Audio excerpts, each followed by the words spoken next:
Hello everybody, and welcome to a new episode of Gaming in the Wild, a video games podcast about games from the creative side of the tracks, from indie to AAA. My name's John, I'm your host. I'm recording on a sunny Sunday evening in Reykjavik, Iceland. It's also pretty cold out there, autumn is here, so I've been inside today playing games as I tend to do on the weekend. It's my way of relaxing, and it means that I've got some good games to talk to you about today. The featured game of this episode, as you will know already, is Deathloop, a game that came out last year on PlayStation, was in the running for a lot of Game of the Year awards. I skipped it at the time, but now it's come to Game Pass and PlayStation Plus, and so I finally took the plunge. I've been very curious about this one for quite a while. I played through the whole thing in 3 days, and I have a lot of thoughts about it, which I'm looking forward to sharing with you later in the show.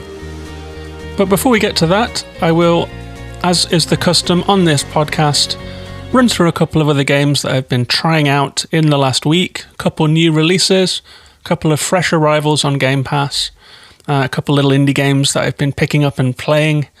I've been going through a stage of looking for a main game, if you know what I mean. I've had so much on the go on various different formats. I've been playing some indie games over on Switch. I've been trying out some new arrivals on Xbox. I've been playing some PlayStation games too. And I guess Deathloop became that for the last couple of days, but I really did power through it.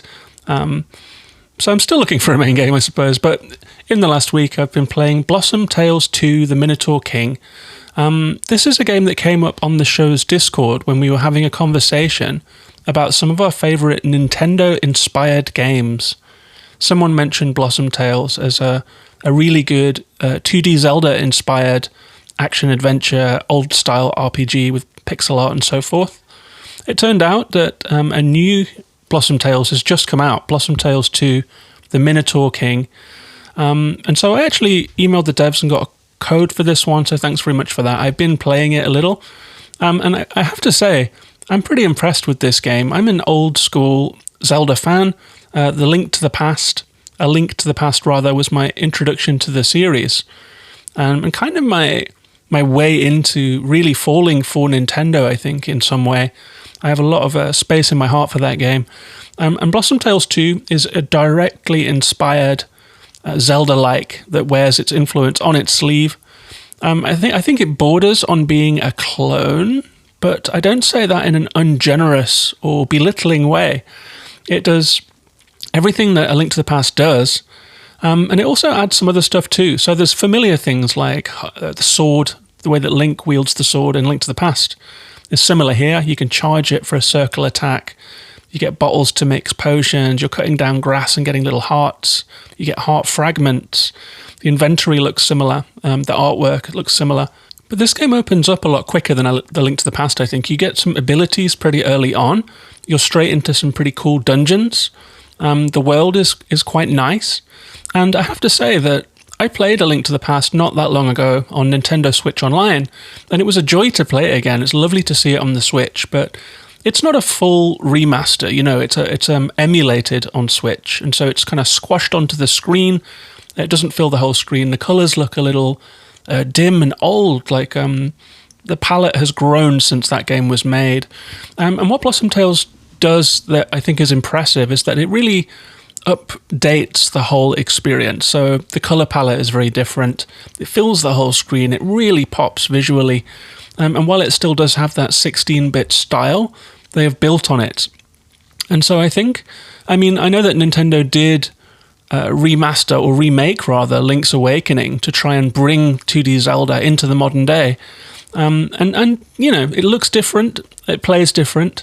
And I'm glad that exists, but this one is a little more true to the feel of the old pixel art Zeldas, and so it's kind of a space that Nintendo have left, and that the developers of Blossom Tales 2 have noticed and have made a game to fill. And I'm not mad at them for that. I think it's been really fun playing Blossom Tales 2. It's been one of my bedtime games, just play it for half an hour before sleep. Very relaxing, not too taxing. So I've been enjoying that one. A very different game on the opposite side of the spectrum here is Metal Hellsinger. This is a game that looks a lot like Doom. Also reminded me a little bit of Bullets Per Minute, the Doom-like rhythm shooter that came out last year. And I just picked this one up to try it. It's not really my kind of game. Fast and frantic, shooting, blood and gore everywhere, demons running at you from all sides, glory kills, pulling spines out of horrible creatures. It's a bloody, gory doom fest. But I was intrigued by it. I think the visuals looked so good on some of the trailers.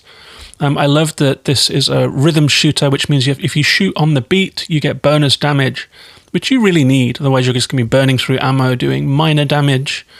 And the first level eases you in really nicely, teaches you the mechanics well. You get several different weapons very quickly. I took out the first boss and got to the second in the hour or so that I have played. But I was having a little trouble acclimatizing to shooting on the beat. And so I died on that second boss, and I haven't been back since, but I do mean to. It definitely is a game that gets the blood racing. It has a metal soundtrack, and as you kill enemies in rhythm, your fury multiplier increases, and the music kind of heightens and gets extra layers. It gets more intense, and it gets almost symphonic. It's like this big symphonic metal sound. And when you actually hit the full fury quota, the vocals come in too, and that happens a lot on bosses, and it happens a lot on intense little arena battles. It's all set in arenas, so it's that familiar structure that we've seen many, many times, where you come through a few corridors, and then you have to take out a few waves, smash open the door, and continue on to the next wave battle before reaching a boss. It's got a kind of a cool story that you are a forgotten demon at the bottom of hell who has been awoken by a mysterious guide voiced by Troy Baker, I believe. It's a little skull that you carry around with you. You can use it as a weapon. It shoots beams, and it guides you on your revenge quest to take down Satan, basically. But one thing that I really liked about this game is that whilst the music is the focus for your rhythm shooting, that's also echoed visually in the game. So hell is coated in torches and fires, and they pulse in time with the music. And so you really do have to tune in to that music and tune into those visual cues of the fire, the flames leaping higher, and try and shoot on the rhythm. The weapons are designed really well so that you have a pair of pistols, dual wielding, that you can fire quickly. And then you have a shotgun that takes a moment to reload, and the click-click is the same as a beat in the game, so you can get a really good rhythm going. You can play a fast rhythm with your dual wielding pistols, or a slow rhythm with your slow reloading shotgun that's more powerful. And so I think that was pretty cool. I'm not sure if I'm going to go all the way with it, but I think there is a certain mood when you just want to blow off some cobwebs, put on some headphones, and blast yourself with a bit of metal and adrenalizing gameplay. So Metal Hellsinger was pretty cool. I also picked up and played a game I'd never heard before called Fuga, Melodies of Steel. This came out last year, and it's by CyberConnect 2, a Japanese studio famous for the Naruto games. This one was really, really charming. It's a strange game. I've been trying to describe it to people. It looks a little bit like Far Lone Sails, in that you are trundling from left to right in a giant machine. But it has like a roguelike map where you're choosing routes along the top of the screen as your machine trundles along. Sometimes you will have encounters, which are strategy-based wave battles where different types of enemies face off against the tank. And it's a turn-based strategic shooter with an active timeline. So you have to try and delay the enemies from firing by hitting them with a certain kind of ammo. You have a few different types of guns that you can swap in and out. So it's got a little bit of tower defense, strategy gameplay, a little bit of turn-based gameplay. And you can augment your weapons, you can change out the pilots on them. And it also has this strange anime story about a bunch of animal children, anthropomorphic animal children, whose village has been destroyed, and they find this ancient technology and they are driving the tank to try and basically take down a Nazi-style army or a Soviet-style army. So this is a really interesting game. It's an anime, it's a tank game, it's a turn-based strategy, tower defense. and it's got a bit of roguelike in it too, and a story. And I've played several hours of it. It's nice to just, it's in chapters, so you can play 20 minutes, finish a chapter, fight a boss at the end, get a little bit of story, and then take a break and come back to it later. It's low commitment, but really, really fun, actually. There are also scenes where you get to walk around inside the tank, talk to your fellow lost children, raise the social bonds between them, which has gameplay effects, and they get link attacks if they become better friends.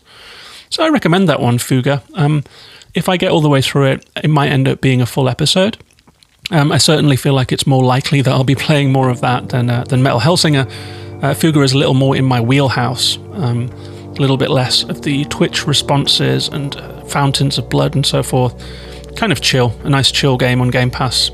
I will also note that Hard Space Shipbreaker and Slime Rancher 2 have both also arrived on Game Pass, and I'm going to be playing both of those for sure. I'm really excited to play them. But there's just so many games. Like, I'm playing those 3 that I just talked about, and I've played the entirety of Deathloop. So I haven't even started Slime Rancher or Hard Space yet. I had even preloaded them on my Xbox S, Series S. But I don't know why, because I've just not had time to start them up. So they're sitting there waiting to be begun. Maybe in the next weeks I'll start those too. I've also been playing a little bit of Dorfromantik on the Switch, which I've got an advanced review code for. I'm enjoying that one, very chill. And I will certainly be talking about that one probably next week, actually, when the embargo lifts. So that's everything that I've been playing. Just before we get into the Deathloop section of the podcast, I would like to mention that this show is patron supported. We have a really nice little Discord community of podcast patrons who support this show. You are welcome to join us at patreon.com/gaminginthewild. You also get some bonus episodes through Patreon. You get sale tips from me. If I notice games that I've covered on the show are on sale, I will flag them up for the community. There are some other podcasters in there too, who post episodes of their own podcasts on a dedicated channel. So it's a great place to have conversation about games, to find other podcasts, to talk about what you're playing, to recommend games for this show. You're very welcome to join us. It's only $1 a month. That's patreon.com/gaminginthewild. I appreciate very much all of my patrons, and thank you to you if you would like to join us and show some support for the show. And with all of that said, let's move on and talk about the featured game of this episode, Deathloop.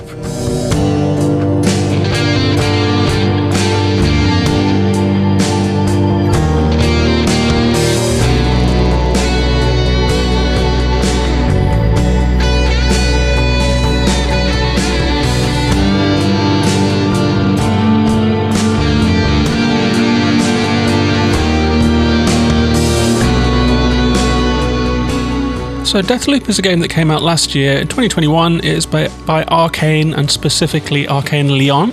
It is published by Bethesda Softworks. The music is composed by Tom Salter, who I think deserves a special shout out because the music in this game is spectacular. It's got this proggy 60s, 70s rock feel with some jazz elements to it. It's really, really, really good soundtrack. It complements the game and elevates the game immensely. Is heavily featured throughout the game. The game also benefits from a couple of pretty spectacular voice performances, 2 of the best that I've heard, from Jason E. Kelly and Ozioma Akaga, who perform as the dueling assassins of Colt and Juliana, the 2 dueling assassins who are the mainstays of the game. The voice performances really elevate this game too. When it first came out, it was a full-priced game for next-gen on PlayStation as a console exclusive and PC. It is now on Game Pass and PS Plus. So pretty much everyone has access to this game. If you are subscribed to either of the main console subscription services, then you can play this one as part of your subscription. That means that we did open a Deathloop channel on the Discord, and there's been a spirited conversation going on in there between people who have liked the game, people who are starting it, people that aren't so keen on it. It's been a really good, lively chat in there. Some varied opinions about this one. It's been pretty interesting. How Long to Beat has this one at 15 to 20 hours, or 30 for completionists. It did very well with critics. It was one of those Game of the Year kind of games that was more like Control than Last of Us 2, you know? It was like nominated for everything, but then just picked up the odd award here and there. The critics have it at 86, which included a lot of 10 out of 10s. but it was dragged down by people that were less keen on it, so it's been more contentious than that score suggests. It did win a couple at the Game Awards. It won the Best Direction and Art Direction. It won the Best Game Direction at the DICE Awards, and it was nominated for 8 BAFTAs, although it didn't win any there. And the devs describe it like this. 2 rival assassins are trapped in a mysterious time loop on the island of Black Reef, doomed to repeat the same day for eternity. As Colt, the only chance for escape is to end the cycle by assassinating 8 key targets before the day resets. Learn from each cycle and do whatever it takes to break the loop. And my little summary of this one is that it's a stylish detective FPS set amidst a strange time loop on the brilliantly odd island of Black Reef. It's overtly ambitious with spectacular art direction, level design, voice acting and music, but a messy narrative and didactic mission structure frustratingly stymie its potential. So there we go, really. I mean, I've got a lot of thoughts on this one. I love it, and I want to love it more, but there are a few things that hold it back for me. And I am going to talk through some of them and talk through why I think this game stumbles at the finish line and almost steps on its own 2 feet in a really strange way. I have been listening to a couple reviews here and there from people that I like. I remember seeing the 10 out of 10, that first 10 out of 10 review that landed and shocked everyone because Deathloop had been around for a while. It had been shown at a lot of showcases. And it started getting 10 out of 10 reviews, and everyone was like, oh, wait, that game's good. But at the same time, some prominent critics actually criticised it quite heavily. One of my favourites, SkillUp, is a YouTube channel run by an Australian guy called Ralph. I really like his game commentary. I think he's a very smart critic of games. And he did a pretty critical review of Deathloop. He did an I do not recommend Deathloop. That's his system. He recommends or doesn't recommend or highly recommends. And he gave a fairly detailed critique. His points were, some of them overlap a little with mine, but his were more focused on mechanics, but we're on the same page a little on this game. I'm probably a little bit stronger on it, actually, than the SkillUp channel. So there's a lot of discourse flying around about this game.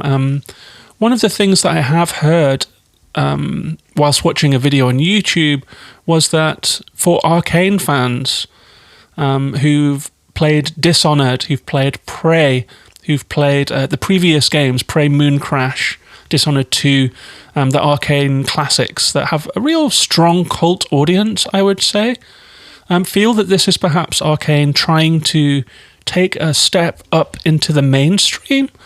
And that would make sense. It's a lot more glossy. In some ways, it's more immediate than those games, I would say. But it also seems to go to great lengths to be very open and clear in a way that does not quite suit the mystery detective format of the game. Like, you want to be doing some problem solving and that kind of thing. So perhaps in trying to take a step towards the mainstream, as their previous games haven't always sold gangbusters, maybe something got a little lost in the shuffle here with the core of the game. But I'm getting a little ahead of myself first. Let's talk about what Deathloop is. So at the start of this game, you wake up in a first-person perspective on a beautiful beach strewn with empty bottles, strewn with flotsam, with pieces of metal, with old crap. It's like a bit of a grimy beach, but you've got a glittering sea, you've got the sun shining down. And you are Colt Vaughn, a kind of a gruff, charming, tough guy. He's like a little like Barrett from Final Fantasy VII if he was just more of a smooth talker. That's the kind of vibe that he has. And he's in a state of disarray. He has lost his memory. He is feeling strange. And he just attributes it at first to having had a very heavy night. But as we turn around and walk up the beach, Colt is pondering where on earth he is and starts to see words floating in the air in front of him. This white stylized text that appears everywhere. And this continues throughout the game. It's a really cool effect. So you're reading these floating words in the air. It's really vivid. It's really distinctive. It's got a sort of a graphic look to it. And I think this is a really cool mechanic. It's just this disembodied voice that is whispering to you throughout the game through text that appears everywhere. And it starts to say things like, break the loop, I am you, you know the code, find the 7, all this kind of stuff. So you're sort of getting these coded messages. And Colt also is like, wow, something is very wrong here. At the top of the beach, he finds a doorway into a ramshackle bunker. There is a notice board in there with some maps pinned up and some assassination targets, some pictures of people with some information about them. It's a little bit like, in A Beautiful Mind when all of those red threads are connected, spotting the pattern, kind of conspiracy-looking thing. So it becomes apparent that Colt has left this information for himself. He kind of feels it. He knows that he's been here before, but he doesn't remember anything. So that's the first moments of the game. We realize that Colt is waking up with a blank mind on a beach and has some assassination targets. He doesn't quite know why, and he's trying to orientate himself in this strange reality that he's found himself in. Also in the bunker, we find some of the tools that are going to be very useful throughout the game and form the core of the gameplay. We find a device called a hack-a-majig device.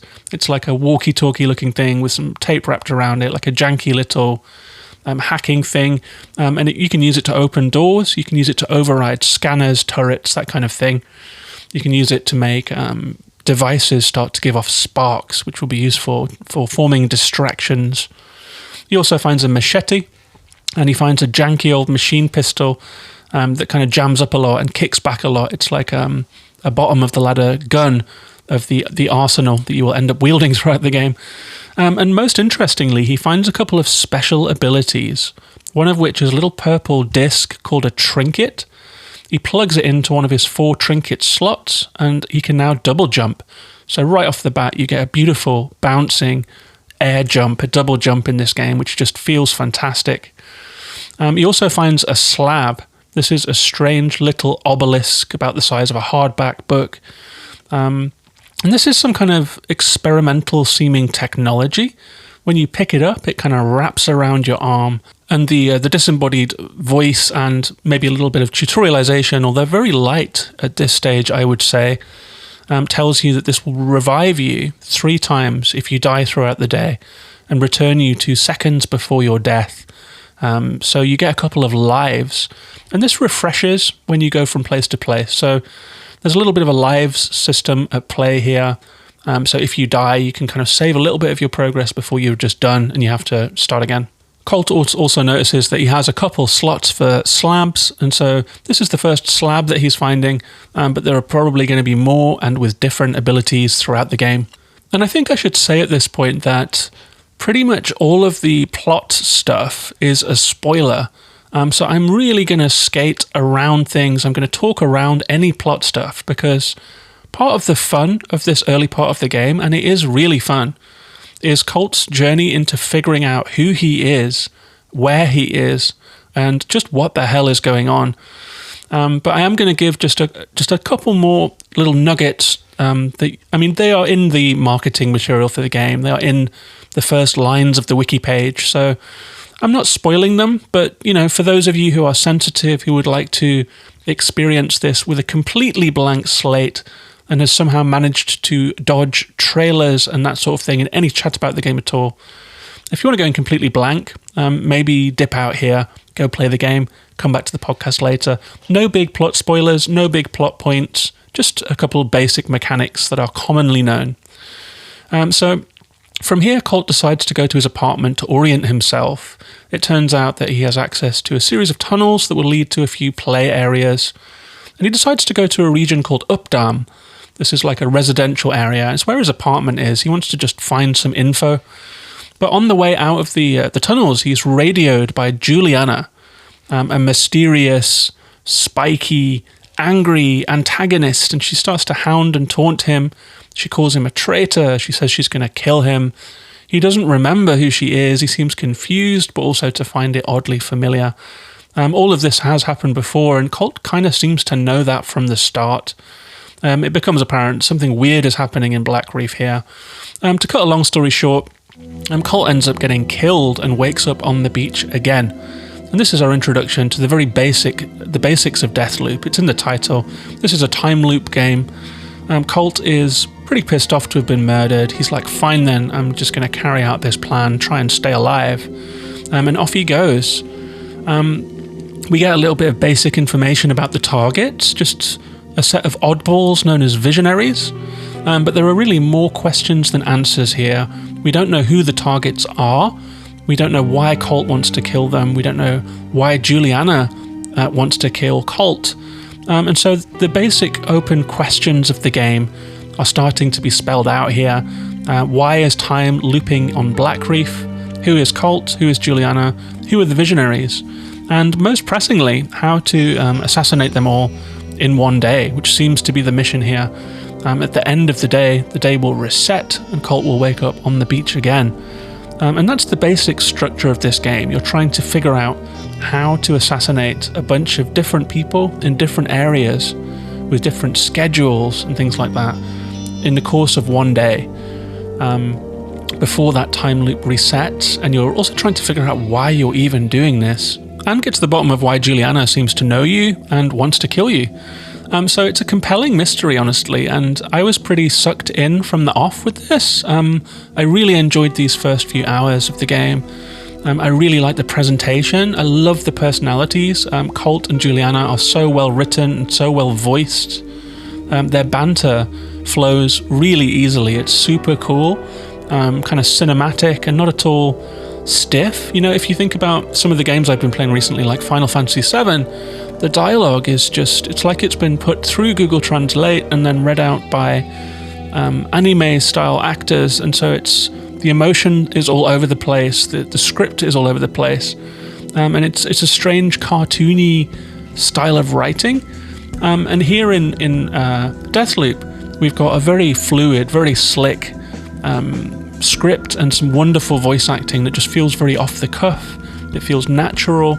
It feels like real banter. So I would say that Deathloop gets off to a wonderful start, and off you go with your janky gun and your new abilities and a lot of mysteries to solve. You go out into Black Reef.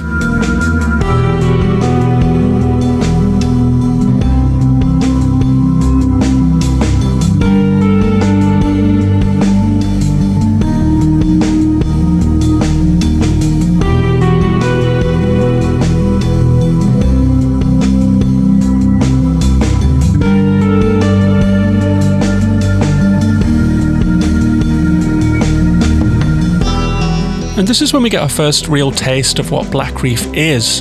And it's a really striking world that this game is set in. It has 4 different regions. There is Updam, the colourful, weird, mixed-up residential area. There is Carl's Bay, a rundown dock with warehouses and old buildings. There is Fristath Rock, an icy outpost with bunkers and containers and that kind of thing. And the Complex, which is an inland scientific installation that we visit in the intro.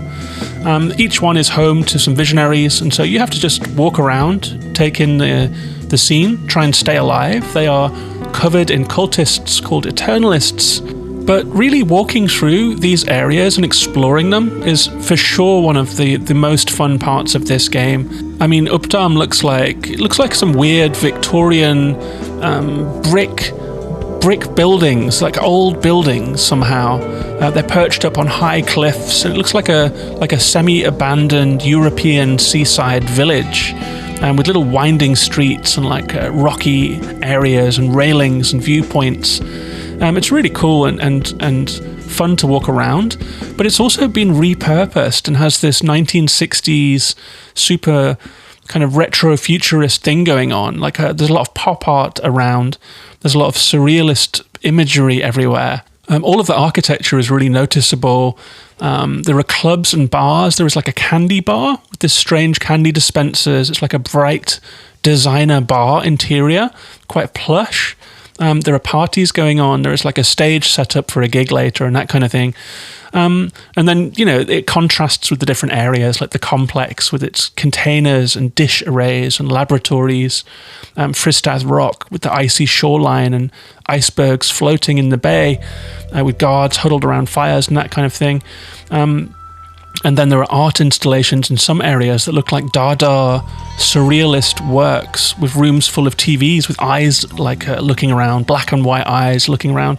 And so you're really walking through all of these different weird, disparate locations that that vary from like a set from like The Man from U.N.C.L.E. or like a 1960s James Bond or something, through to these actually pretty cool installations, some of which are named, like names flash up on the screen. There's one called the Introspector that I thought was really awesome. There is a lot to look at in this game. There is graffiti everywhere. There is different images and influences and different mashed up kind of bits from here and there, and it just makes it very, very interesting to run through the game.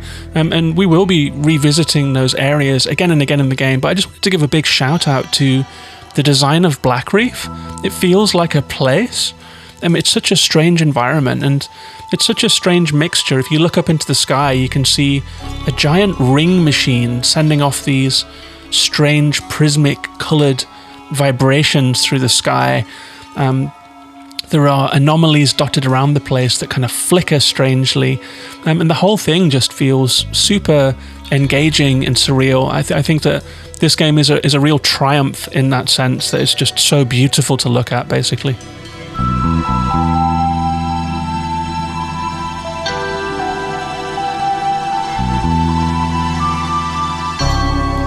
And to heap a bit more praise on the early part of the game, the movement is also very satisfying. The double jump is great. It has a very forgiving ledge climb, so you can kind of hoist yourself up onto things.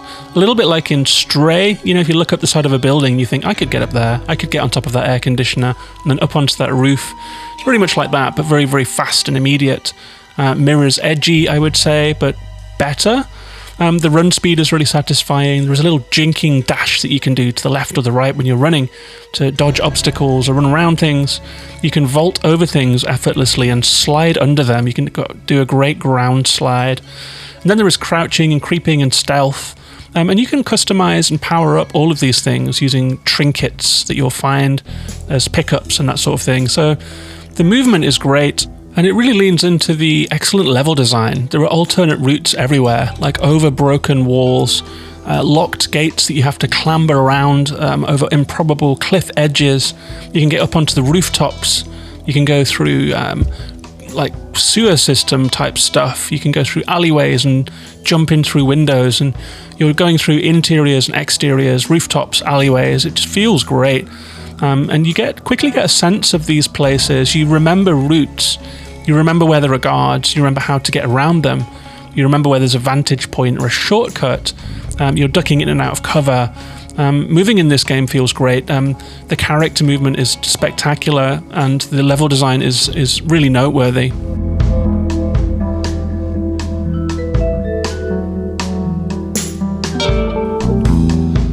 And the combat is okay too. There is some satisfying gunplay. You get machine guns, shotguns, you get silent weapons like a nail gun, or you can get chips or special weapons that make less sound. Enemies will get alert to sound, so you have to be careful. You can go stealthy, creep up behind people and take them out. You can go loud. There are like little patches of enemies, like 3, 4, 5 enemies, sometimes more. Some areas are more dangerous than others, and at the start of the game you can't really go loud. You'll be taken out quickly, but as you pick up your power, as you get better weapons, as you get more used to things as well, learn how to use your grenades, when to use melee attacks, when to use stealth, and how to use the different chips and slabs that you'll find. There's a decent amount of variety there, but at the same time, one of the big critiques of this game, and I think a very fair one, is that the enemies are uniform and uniformly stupid. There is only one kind of enemy. It's a single Eternalist. They have different weapons occasionally, like you might get the one that runs at you and explodes, or you might get the one that has a shotgun or dual wields, but it doesn't really affect how you take them down. You can lure them very easily into a passageway. Just stand at the door, they'll run in like lemmings, and you just mow them all down one by one. So I went loud most of the time as soon as I was powered up, and, you know, I mowed down some Eternalists, and it was fun, but they're so dumb, man. I will also say that there are ammunition machines dotted around everywhere, so you can restock on ammo. There are healing kits absolutely everywhere, so if you can get through an encounter, you can definitely heal afterwards. There is no shortage of resources, and that did trivialize combat as the game progressed. Because of the lack of variety of enemies, I found myself skipping it a lot as the game progressed and just not engaging with it at all, just running straight through bunches of enemies because I could take a few bullets and then heal in the next room when they had forgotten I existed because I was out of their eye shot. So I think that's a big critique of this game, is that the enemy AI trivializes combat, and the plentiful resources mean you don't really have to try that hard to get through the game. I will say at this point that I did use some difficulty sliders, just because I got bored of the combat and wanted to blast straight through it. But it didn't really affect what I'm saying, honestly. If you can run past them, like, the sliders don't affect how much damage you take. So if I can run through 10 enemies and just turn a corner, through an alleyway, through a window, and then they just forget I ever existed, that's not because of the difficulty settings. That's just because that's how the game is, you know.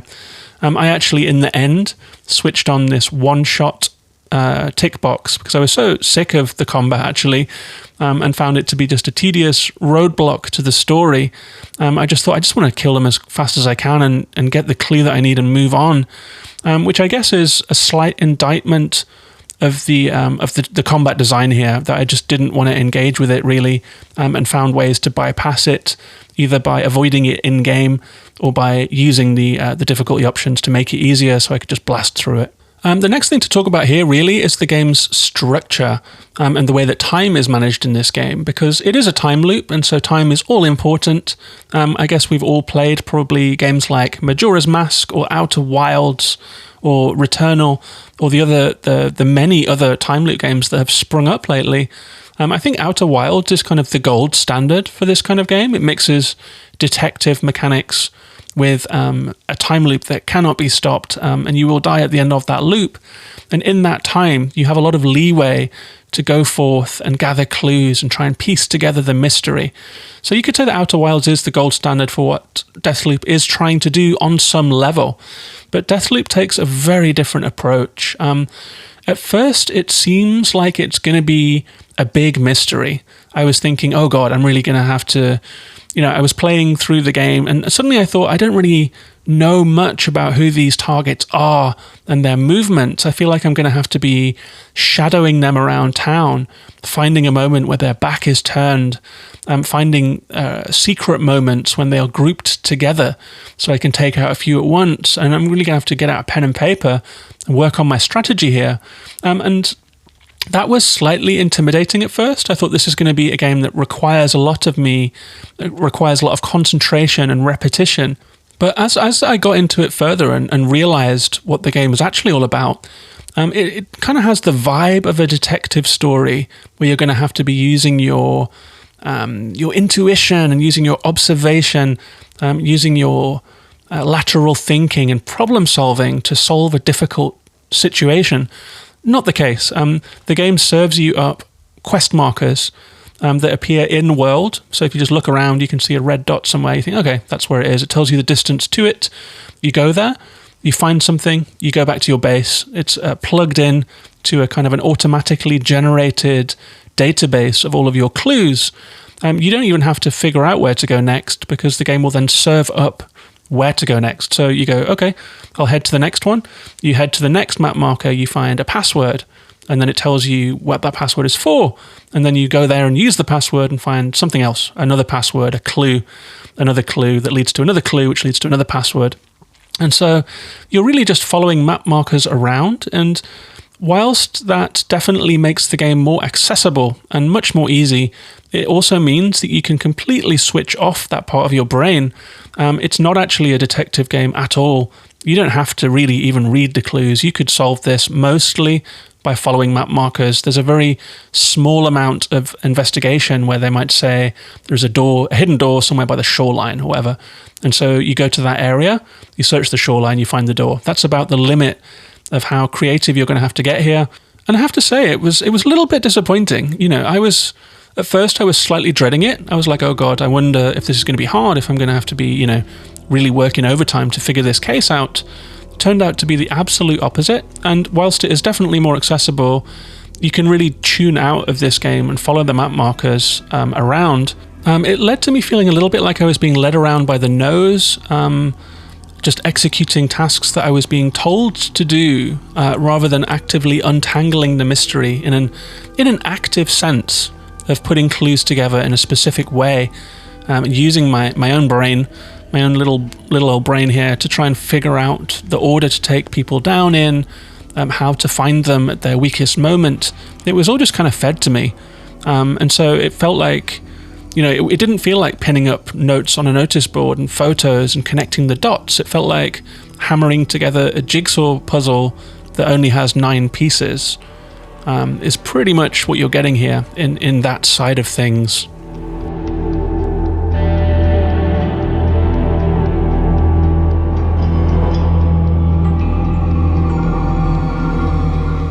And I should explain also that there is another strange time mechanic here. The day is divided into 4 sections: morning, noon, afternoon, and night. And you can choose how to spend each of those. It's like a token. You're like, okay, so morning, I'm going to Uppdam.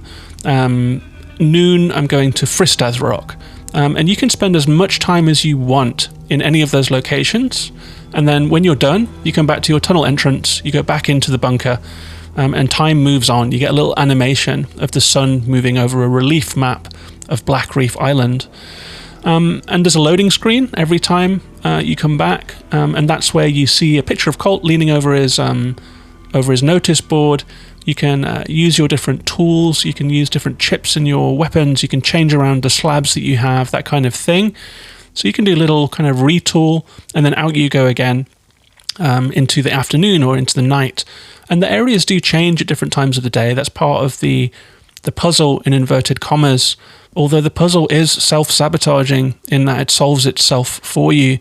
The automated grouping of data together, a little bit like we saw in Outer Wilds, is here a lot more didactic. It just tells you what to do and where to go. So, but that time management thing is an interesting one. It's strange that like the moment of morning is frozen forever. You could spend 2 hours and the sun wouldn't move, but then you go back to your base and time flips on to noon. I guess it does mean that taking away that flowing sense of time does give you as much time as you need, but it does also take away a certain dynamism. So whilst you might be finding your way through a complex building to try and get into someone's private sanctum without the pressure of time running out, it does also take away the urgency of that. So if you know that someone's going to arrive back at noon and you have until noon, that would be a dynamic event where you had to flee, or you knew that you had to get it done in time for noon. All of that dynamism is lost here. So it gives you a certain amount of leeway, but it takes away a lot from the game, I think. And so you end up in this strange feeling of being frozen in time in a game that is all about the flow of time. It's quite a strange one. It really is. So yeah, I've poured a lot of sugar on Deathloop for its looks and for its music and environmental design and voice acting and so forth. I think that it is an audiovisual powerhouse. I think the art style is fantastic. I think the weird funhouse island of Black Reef is really spectacular. It's a mashup of visual and cultural references with the 1960s style. The art installations are great. The graffiti parties and performances. You can crash gigs. You can go into these weird sweet shops. Everything is just so strange here. It's a really fun play park to run around again and again. And for the most part, considering that it's a very small game in terms of surface area, I did enjoy just discovering new little nooks and new little mysteries as I ran around these areas again and again and again. There was always something new to see, and my eyes were never sick of the sight of Black Reef. It really is a lively place, and that's helped by the level design. The level design is fantastic, finding different routes, finding familiar and new routes, finding ways around hazards. I really did enjoy the level design. It's so cool. It seems that it's designed for free movement, and the movement of the character is so satisfying. It's so fun to just climb around and run around and take people out and jump up and down, and from the rooftops to the alleyways and stuff. It's just perfect. I think the antagonistic relationship between Colt and Juliana is great. The way that she radios into Colt and he can't avoid the conversation. She's just in his ear, prodding at him, needling at him, teasing his lack of knowledge, saying how predictable he is and that kind of thing. And Colt's performance is just wonderful. It's so charismatic and cool. Like, I really enjoyed that dynamic, and I really enjoyed those performances. I think there's also something pretty seductive about the setup here, like finding out who these visionaries are. being part of something that has been set in motion, trying to track down the mystery and make a big kind of clockwork plan come together. In principle is all wonderful, and doing it in this location should be so cool. But there is a lot wrong with the experience of actually doing it. The didactic mission structure is a big problem. The jigsaw nature of being led around by the nose, just hammering a piece and going elsewhere.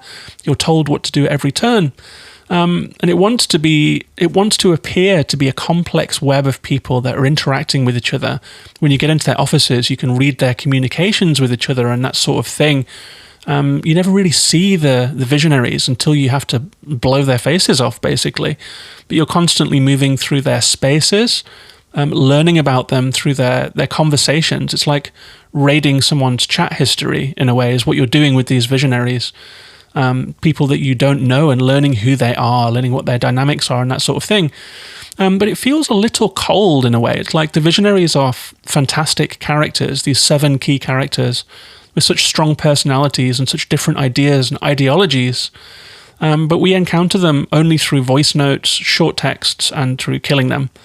And it felt a little bit like the cast is rich and interesting, but it's hidden behind a curtain. And that led to me feeling a little disconnected at some points in my playthrough, combined with the feeling of not really being mentally active in the game, but rather just running from point to point to do the thing, and then running back again. With this distant cast behind the curtain, definitely took away from the experience and led to me tuning out at some points and starting to become more eager to progress the story. And I think if you combine that with the poor AI of the combat encounters and the single enemy type, there's a lot of time where you just feel like you're kind of ploughing through a bunch of chaff, like a fetch quest where you have to go through 5 different enemy encounters to just get a password and run back again. Just got bored of it. I wanted to progress the story, and by the end I was quite eager for the game to end, even with the big finale that it has, and the plot twists and so forth that I won't spoil here. I just feel that there is a real mismatch here between clearly well-intentioned and ambitious world design, well-written characters, wonderful scenario, and the way that you travel through it as a player, railroaded, linear, point-to-point map markers, reading texts and voice logs, not really getting any face time with these characters, not really learning much about them in this kind of more juicy personal way that the characters seem to demand. So I had a really mixed experience with Deathloop, and I know there's a lot of people out there with a lot of opinions about the game, and I'm just adding mine to the pile here. It is a big hit game. It was a critical smash hit, but to me it's a beautiful failure in some ways, I think. And I want to love this game more. You know, it's rich. The world is so cool. So much about it is cool. It looks and sounds so good. The world is so intriguing. I wanted to know more about the loop. I wanted to know more about Juliana, and I wanted to know more about the visionaries than I ever truly got to know, even after finishing the game. So it left me feeling shortchanged. That said, I had a good time playing it. You know, I went back to it. I woke up thinking about it. I was like, what is the loop? I have to break the loop. I want to find out more. And played through it in 3 days. So it kept me coming back. But for a lot of that time, I was sitting back in my chair, just kind of glazed over, just powering through the mundane mission structure. So a strange game, and one that I clearly have a lot of thoughts about, seeing as we're coming up on 50 minutes. That's Deathloop.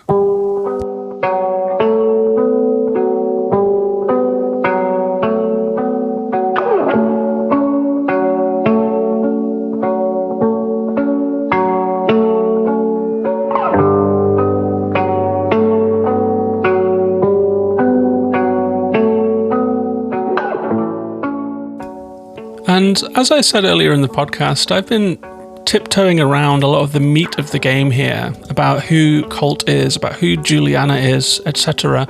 And I think I'm going to do a rare Gaming in the Wild spoiler break here.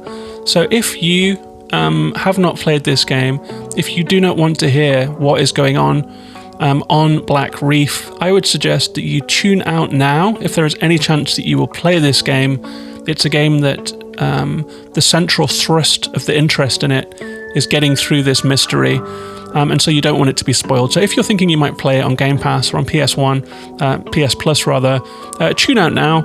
You can also skip ahead to the 1 hour mark where I'll do the outro, the traditional outro of the show, if that's something that you like to listen to. All the spoiler talk will be done by then, so you're welcome to join for that last section. And if you're hanging around for spoilers, last warning, and I'll be back after this.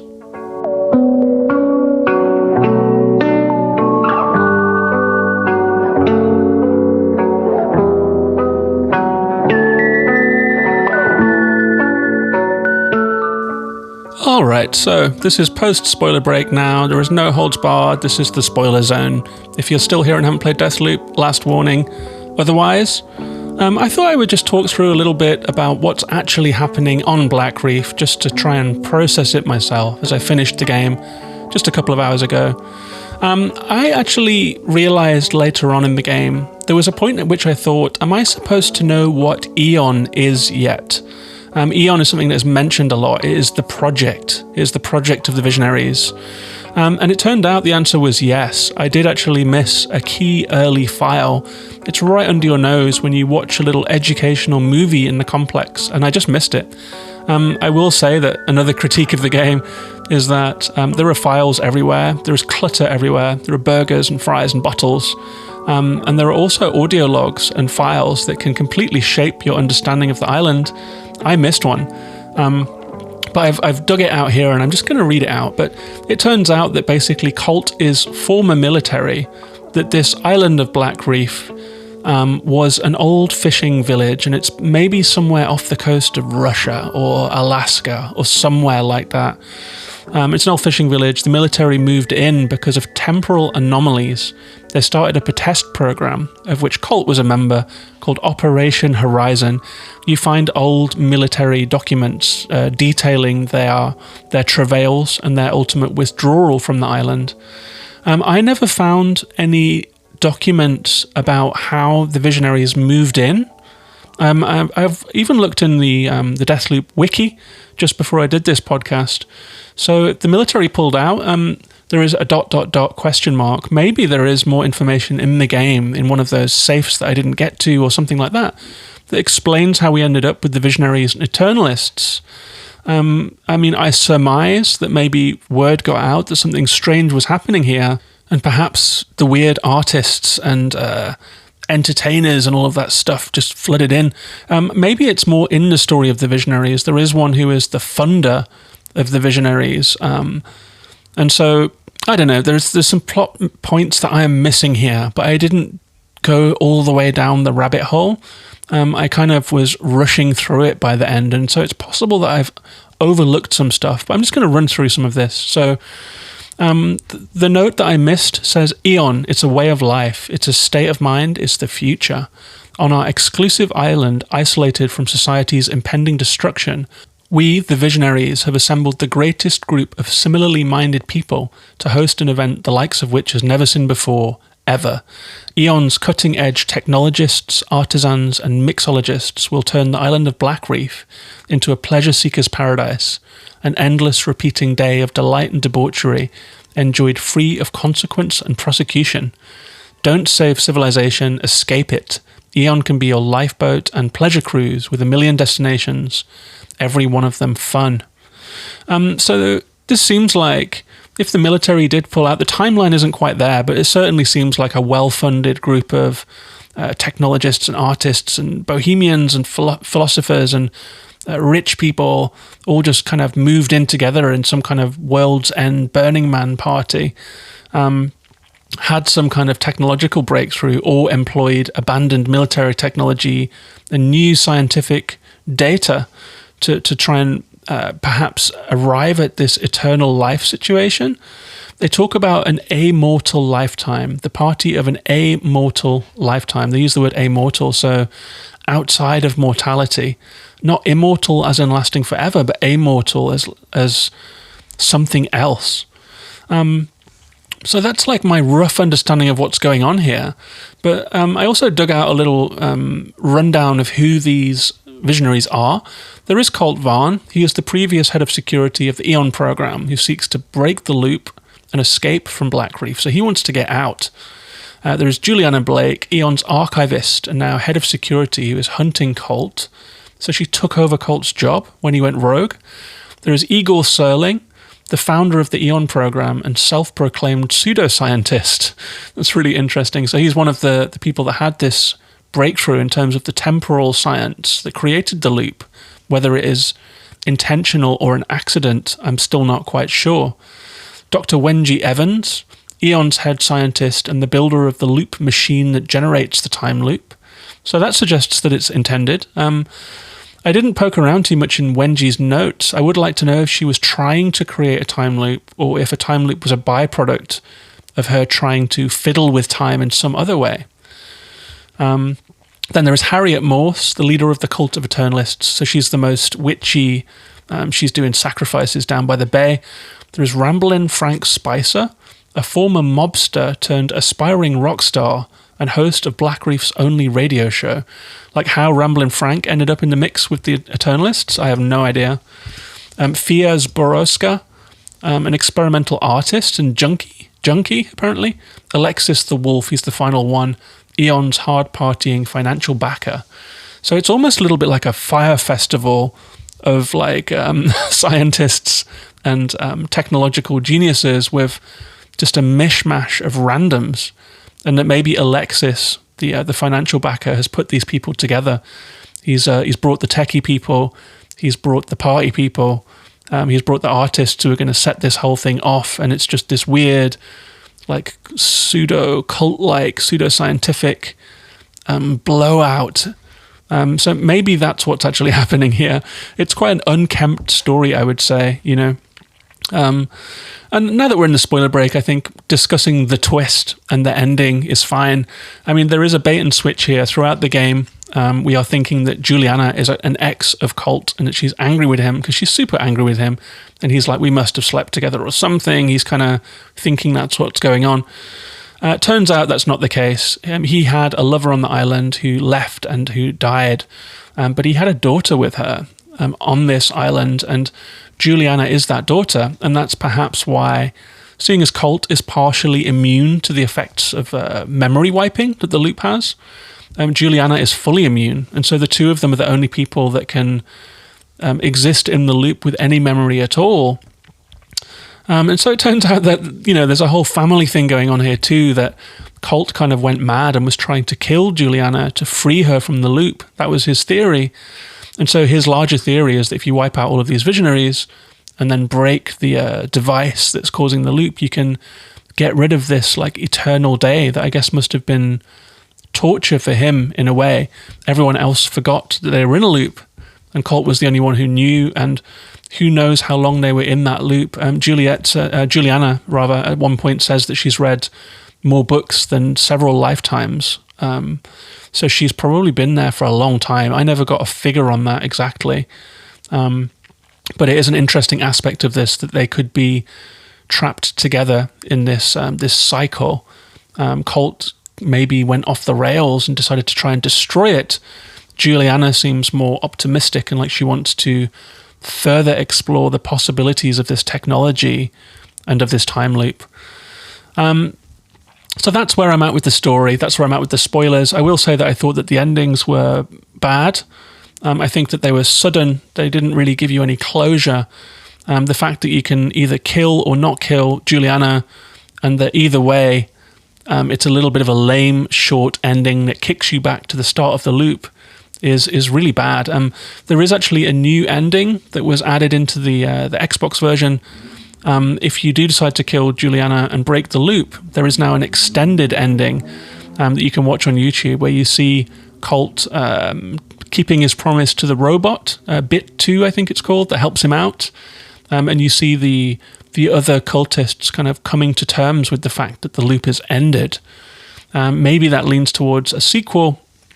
It's a little bit more of a fulfilling ending, but I don't know, man. Like, this game just didn't quite get there for me. It's like all of the pieces are there for this to be a classic, but there's just some stuff missing.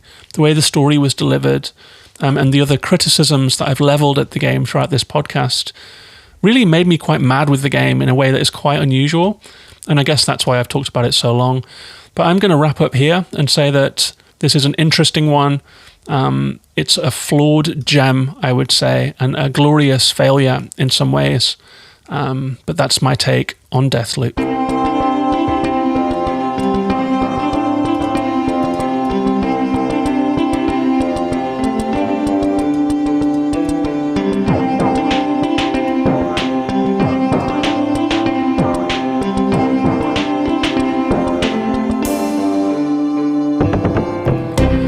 So there we go, a 1 hour epic on Deathloop. I hope you enjoyed hearing me ranting about it. I can't believe that I've talked for an hour about that game.